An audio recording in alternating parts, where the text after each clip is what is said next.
নেপালে সাম্প্রতিক প্রাকৃতিক দুর্যোগ, ব্যাপক প্রাণহানি, ক্ষয়ক্ষতির প্রেক্ষিতে আমি শোক প্রস্তাবের জন্য অনুরোধ করছি। মাননীয় স্পিকার, আকস্মিক বন্যা ও ভূমিধসে নেপালে যে ব্যাপক প্রাণহানি ও ধ্বংসযজ্ঞ ঘটেছে তাতে মহান জাতীয় সংসদ গভীর শোক ও আন্তরিক সহমর্মিতা প্রকাশ করছে। মৃত ব্যক্তিদের শোক সন্তপ্ত পরিবারগুলোর প্রতি গভীর সমবেদনা জ্ঞাপন করছে।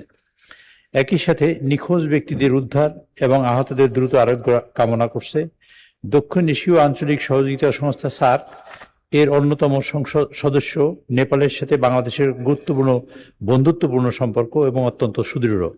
এই শোকাবহ সময়ে বাংলাদেশের জনগণ বন্ধুপ্রতিম নেপালের জনগণের পাশে থেকে উদ্ধার ও ত্রাণ কার্যক্রম সব ধরনের সহযোগিতা প্রদানে প্রস্তুত রয়েছে।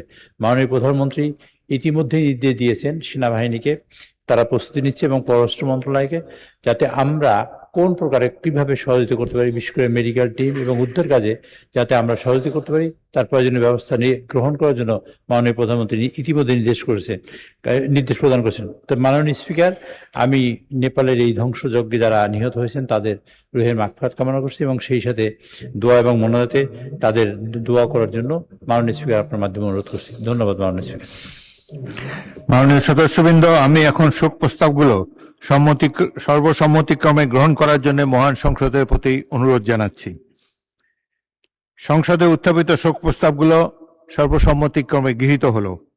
এই প্রস্তাবগুলো যথারীতি সংসদের কার্যবিবরণীতে অন্তর্ভুক্ত করা হবে এবং শোক প্রস্তাবগুলোর অনুলিপি সকল সম্মানিত ব্যক্তিবর্গের শোক সন্তপ্ত পরিবারের নিকট প্রেরণ করা হবে। আমরা এখন তাদের বিদেহী আত্মার প্রতি শ্রদ্ধা প্রদর্শন করার জন্য নিজ নিজ আসনে দাঁড়িয়ে 1 মিনিট নীরবতা পালন শেষে মোনাজাত করব। মোনাজাত পরিচালনার জন্য আমি ধর্মমন্ত্রী কাজী শাহ মোফাজ্জল হোসেন কায়কোবাদকে অনুরোধ জানাচ্ছি। এখন আমরা নিজ নিজ আসনে দাঁড়িয়ে 1 মিনিট নীরবতা পালন করব। টাইম দেখতেছে কে?